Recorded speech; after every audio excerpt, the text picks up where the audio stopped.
11월 16일 화요일 새벽기도입니다. 야고보서 4장 6절에서 8절까지 말씀을 묵상하겠습니다. 그러나 더욱 큰 은혜를 주시나니 그러므로 일러스되 하나님이 교만한 자를 물리치시고 겸손한 자에게 은혜를 주신다 하였느니라. 그런즉 너희는 하나님께 복종할지어다. 마귀를 대적하라.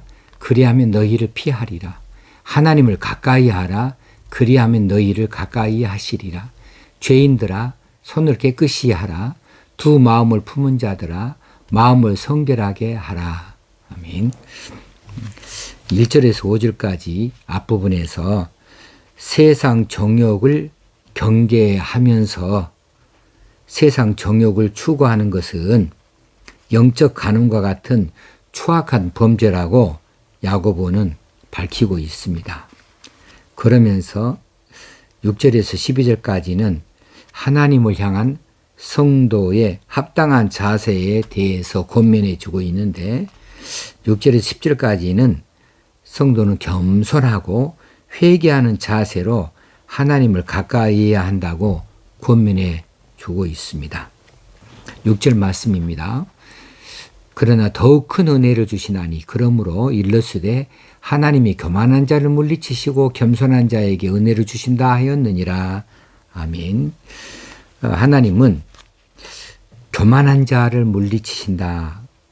하나님은 겸손한 자를 가까이 하신다. 그리고 은혜를 주신다. 너무나 잘 아는 사실이에요. 너무나 잘 아는 사실인데도 불구하고 우리가 하나님께 대하여 어떻게 하는 것이 교만한 것인가, 어떻게 하는 것이 겸손한 것인가에 대해서 실제적으로 우리의 삶의 현장에서 적용시키지를 못하고 있어요. 자, 교만한 자라고 하는 것은 문자적으로 말할 때에 남의 위에 서서 자기를 나타내는 자입니다. 남의 위에 서서 자기를 나타내는 자. 이 사람은 화평이나 화목에는 관심이 없고 자신의 빗나간 욕망, 잘못되진 욕망, 타락한 욕망을 이루는 것에만 관심이 있어요. 그러기에 분쟁도 불사하고 분리 분열도 불사하지요. 오직 자신의 관심 분야, 자기를 높이는 것, 자기를 나타내는 것, 자기 욕망을 채우는 것, 여기에만 모든 관심이 다 있는 자이지요. 그래서 하나님께서는 이런 자들을 물리칠 수밖에 없어요. 자, 물리치신다라고 하는 말은 문자적으로 말할 때에 반대되는 위치에 세운다는 거예요. 하나님께서 물리치신다? 그 말은 하나님이 그 사람을 하나님의 반대되는 위치에 세운다라는 뜻이니까 대적한다는 뜻이 되겠습니다. 대적한다. 그런 사람을 하나님께서 그냥 저리 비켜, 이 정도로 물리치신 정도가 아니고, 그래 너 나하고 한번 붙어보자, 이렇게 하나님께서 그 사람을 하나님 앞에 세워놓고 대적하신다 이렇게 하는 뜻이 있으니 이 무서운 단어지요. 무서운 말입니다. 자, 그러면 하나님 앞에 맞서서 대적할 자가 누가 있어요? 이건 결과적으로 교만한 자들은 필연적으로 패망할 수밖에 없는 법이지요. 하나님을 대적하여서 이길 자가 누가 있겠습니까? 그러므로 그들은 필연적으로 패망할 수밖에 없고 그런 자들은 불행한 자들이라는 사실이죠. 이래서 교만한 자들은 불행한 자들이에요. 그들은 넘어질 수밖에 없는 자들이고 쓰러질 수밖에 없는 자들이고 망할 수밖에 없는 자들입니다. 그래서 솔로몬은 일찍이 말하기를 교만은 패망의 선봉이요 거만한 마음은 넘어짐의 앞잡이니라 라고 잠언 16장 18절에서 설파하여 주고 있습니다. 교만은 패망의 선봉이다. 그러면 무엇이 교만이냐 하면 하나님을 하나님으로 모시지 않는 거예요. 하나님 없이 자기 혼자 일어설 수 있다고 하는 거예요. 하나님의 도우심이 없이 자기 혼자 해결할 수 있다는 겁니다. 성공할 수 있다는 것이죠. 이것만큼 교만한 것이 어디 있어요? 연약한 인간이 어떻게 무엇인들을 하나라도 제대로 할 수가 있겠습니까? 하나님 도우심이 없이는 안 되죠. 우리는 애초부터 피조물입니다. 그러므로 창조주 하나님의 도우심이 필요하고요. 창조 하나님의 뜻을 따라야만 하는 것이지요. 그런데 그렇지 못한 사람들이 자주로 보여요. 그런데 그분들이 자신들이 믿음에 대해서 식었다 이렇게 생각하지 하나님에 대해서 교만한 자라는 생각은 추호도 하지 않거든요. 그분들이 교만한 겁니다. 그런 사람이 교만한 거예요. 하나님 여호와의 이름을 알아요. 하나님은 어떤 분인지 알아요. 하나님은 사랑이시고 예수 그리스도 이 땅에 보내주신 줄 압니다. 하나님 모든 능력의 모든 지혜의 근본이시고 모든 것을 다 이루실 수 있는 전능하신 분을 이해해요. 알아요. 근데 지식으로만 안다고요. 실제로 하나님 앞에 그런 하나님을 향하여 도우심을 구하고 하나님 앞에 나가 자신을 드러내고 회개하고 하는 일들에 대해서는 전혀 관심이 없거든요. 그래서 그들은 하나님 앞에 교만한 자로 그렇게 몰려 서버리는 거예요. 자기도 모르는 사이에 교만한 자의 자리에 서버리는 거예요. 그런 사람 하나님 물리치신다고 하지 않았습니까? 대적하신다 하지 않았습니까? 그들이 뭘 이겨낼 수 있겠어요? 그들이 뭘 해낼 수가 있겠어요? 아무것도 못하는 거죠. 하는 것마다 다 망하는 거지요. 계속 하는 것마다 망하면서도 하나님을 안 찾아요. 그러면서 자기는 교인이라고 말해요. 이런 어리석은 일이 어디가 있습니까? 교만한 자 되지 마십시다. 교만한 자, 자칫 잘못하면 우리 교만한 자가 되어지는 겁니다. 반면에 겸손한 자는 어떤 사람이냐 하면 하나님의 은혜를 받는 복된 자인데 문자적으로 볼 때에 지면에서 높이 솟아오르지 않는 이런 뜻이 있습니다. 지면이 평평하지요. 근데 높이 솟아오르지 않는 이란 뜻을 가지고 있으니까 영적으로는 낮은 이라고 하는 뜻을 가지고 있습니다. 하나님의 뜻에 따라서 자신의 악한 욕망을 억제할 줄 압니다. 형제와의 화목을 추구할 줄 압니다. 왜냐하면 이것이 하나님이 기뻐하시는 걸 알기 때문에 그래요. 그리고 한 마음으로 하나님을 사랑하는 마음을 변치 않고 그렇게 계속 이끌어가는 마음을 말하지요. 그런 마음을 가진 사람은 창조주 하나님 앞에서 자신이 피조물이다. 그래서 피조물로서의 위치를 똑바로 아는 겁니다. 그래서 하나님의 뜻, 이것은 높으신 뜻이에요. 이건 결코 무시할 수 없는 뜻입니다. 이 하나님의 뜻에 자신을 낮추어서 그 뜻에 자신을 맞추어 가는 거예요. 하나님이 이렇게 하라면 그렇게 하는 겁니다. 저렇게 하라면 저렇게 하는 겁니다. 가라면 가는 거고 멈추라면 멈추는 거예요. 하나님 뜻에 자기 자신을 맞추어 가는 겁니다. 거기에다가 자기 고집을 내세우지 않아요. 거역하지 않아요. 자신을 낮추는 거죠. 하나님은 바로 이런 자들을 돌보신다 했습니다. 이게 창조주 하나님의 질서예요. 우리 인간이 피조물 아닙니까? 어디서 하나님 앞에 거역할 수 있겠고 어디서 하나님 뜻을 거스릴 수가 있겠습니까? 그거 다 우리를 이롭게 하고자 하는 것이고 우리를 행복하게 하는 것이 하나님의 뜻인데 그 하나님의 뜻을 따르는 거 이것이 우리에게 유익이 되어진 것을 알아야 되는데 자기 마음대로 해서 그래요. 그렇게 되면 교만이죠. 그러나 겸손한 자는 자신이 피조물인 줄 알아요. 자신의 지혜, 지식에 한계가 있는 줄 알아요. 하나님 뜻이 자신의 위에 있는 줄 알아요. 어떤 뜻이 됐든지 간에 이것이 옳은 줄 알아요. 그래서 거기에 자신을 맞춰가는 거예요. 나는 잘못되어져 있다. 하나님이 제시한 것이 맞다 하고 거기에 돌이키고 거기에 맞춰가는 겁니다. 하나님 말씀 앞에 자기 자신의 뜻을 낮추는 거예요. 이렇게 하는 자들을 왜 하나님이 싫어하시겠습니까? 이런 자들을 기뻐하시죠. 이런 자들의 은혜를 하나님께서 주시지 않겠습니까? 7절 말씀 그런즉 너희는 하나님께 복종할지어다. 하나님께 그러니까 복종해야 되죠. 우리가 어떻게 하나님을 대적할 수 있겠어요? 복종해야 됩니다. 복종하는 것 이것은 겸손한 자의 특징이 아니겠습니까? 겸손한 자의 자세가 아니겠습니까? 복종입니다. 그러고 나서 마귀를 대적하라 그리하면 너희를 피하리라. 8절에서 하나님을 가까이 하라 그리하면 너희를 가까이 하시리라. 이렇게 대조를 시켜놨습니다. 마귀를 대적해라 그리하면 너희를 피할 것이다. 하나님을 가까이 하라 그리하면 너희를 가까이 하시리라.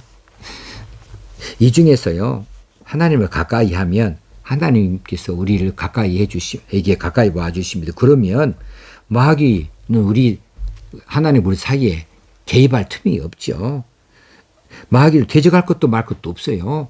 하나님께 가까이 가버리면 하나님과 나 사이가 밀착되어져 있는데 어떻게 마귀가 그 사이를 끼어들 수 있겠습니까? 그러니까 마귀 대적할 일도 없는 거죠. 그래서 하나님을 가까이 하는 것. 어떤 사람이 가까이 합니까? 교만하지 아니하고 겸손한 자입니다. 겸손한 자가 가까이 하는 겁니다. 그래서 진정한 겸손이라는 것은 하나님께는 복종을 하는 것이고 마귀에 대해서는 단호히 대적하는 것이다. 그랬습니다. 겸손이란 선에 대해서는 온유한 것이고요. 악에 대해서는 단호한 거예요. 겸손이 여기에도 그냥 이렇게 저기에도 그냥 이렇게 물에 물 탄 듯 술에 술 탄 듯 이렇게 무조건 고개 숙고 다 받아들이는 것, 이게 겸손이 아니고요. 선에 대해서는 온유한 것이고 악에 대해서는 단호한 것이다 라고 말할 수 있어요. 이거 본을 보여주셨는데 주님께서 제자들의 발을 씻겨주실 정도로 겸손하셨습니다. 겸손을 친히 우리에게 보여주셨습니다. 반면에 성전을 강도의 구렬로 만든 자들에 대해서는 채찍을 휘두를 정도로 단호하셨습니다. 그렇습니다. 주님께서 그렇게 지극히 겸손한 면에 대해서 두 가지 면을 우리에게 확실하게 보여주셨어요. 선에 대해서는 온유하시고 악에 대해서는 단호하셨다. 우리도 그렇게 따라 해야 할 줄로 압니다. 하나님께는 복종을 해야 되고요. 마귀에 대해서는 단호해야 됩니다. 하나님 나라에 대해서는요, 우리가 지극히 큰 관심을 가져야 되고 세상 나라의 여러 가지 잡다한 죄악들에 대해서는 단호해야 되지 않겠습니까? 확실히 잘라내고 뒤돌아서 해야 되지 않겠습니까? 8절 말씀입니다. 하나님을 가까이 하라. 그리하면 너희를 가까이 하시리라. 잠언 4장 8절에서 하나님을 높이라. 그리하면 그가 너를 높이 들리라 하신 말씀하고 그 일맥상통하는 말씀이죠. 자, 하나님을 가까이 하는 것에 무관심한 성도들이 있어요. 하나님을 가까이 하는 것에 무관심한 성도들, 어떤 성도라고요? 교만한 성도라고요. 아니, 내가 왜 교만해요? 내가 잠시 좀 교회에 멀리 있을 뿐이고 기도를 쉴 뿐이고 내가 좀 여러 가지로 머리가 복잡하고 고민이 있어서 내가 지금 좀 정신 차릴 때까지 잠시 내가 좀 이렇게 쉬고 있을 뿐이지 뭐 내가 하나님께 무관심합니까? 맞습니다. 무관심합니다. 하나님을 가까이 하지 않는 거 맞습니다. 기도가 쉬어버리면요, 하나님에게서 멀어지기 시작하는 것이고요. 말씀이 끊어지면요, 우리 영의 양식이 끊어지니까 우리가 영적으로 피폐해진 자가 되어지는 거예요.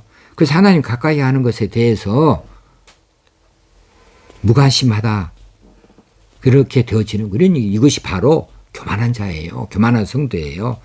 자기가 아무리 나는 교만한 성도가 아니다 해도 그건 어쩔 수 없이 교만한 겁니다. 왜? 하나님 가까이 하지 않고 있기 때문에 그래요. 하나님 멀리하고 있어요. 하나님 나라에 대해서 관심이 없어요. 하나님 뜻에 대해서 살피질 않아요. 자기를 고쳐가려고 하지 않아요. 자기 뜻대로 하려고 해요. 자기 힘으로 뭔가 이루려고 해요. 그러니 그게 교만한 거죠. 자, 살아계신 하나님을 의식하지 못하는 성도들이 가끔씩 보입니다. 살아계신 하나님을 의식하지 못해요. 하나님이 그러면 어떤 하나님이십니까? 하나님 목석으로 만든 우상입니까? 하나님 아무 의식도 없는 분이십니까? 하나님이 눈이 없으십니까? 하나님이 귀가 없으신 분이십니까? 살아계신 하나님 의식하지 못한다. 하나님의 귀와 눈을 의식하지 못하는 사람이에요. 그럼 그분들의 믿음은 어떤 믿음이에요? 어떤 믿음이고 과연 그들은 무엇을 믿는 것이고 그들의 진정한 믿음을 무엇으로 찾을 수가 있겠습니까? 증명할 수가 있겠습니까? 하나님은 살아계실 뿐만 아니라 만복의 근원이시고요. 하나님은요, 생명의 주관자 아니십니까? 우리 인생을 주관하시는 분 아니십니까? 생과 생사를 주관하신 분이시죠. 우리 인생을 경영하시는 분이십니다. 그 하나님을 왜 의식하지 못합니까? 의식해야지요. 하나님 의식한다면 가까이 할 수밖에 없어요. 하나님 눈으로 보고 있는 것을 내가 깨닫고 있는데, 하나님이 귀로 듣고 있는 것을 다 알고 있는데 어떻게 내가 함부로 할 수 있다는 말입니까? 하나님을 의식하고 하나님을 가까이 해야 됩니다. 하나님을 찬양하고 하나님을 높여야 됩니다. 그리하면 하나님이 너를 가까이 하시고 높이 들리라 하신단 말이에요. 하나님께 가까이 다가가서 입을 열어서 간절히 기도할 수 있어야 됩니다. 이것이 하나님 앞에 겸손한 자예요. 하나님 도와주세요. 하나님 너무 힘들어요. 하나님 어떻게 하면 좋을지 모르겠어요. 단순하게 그렇게 고백할 수 있어야 돼요. 이게 믿음 있는 자의 모습이죠.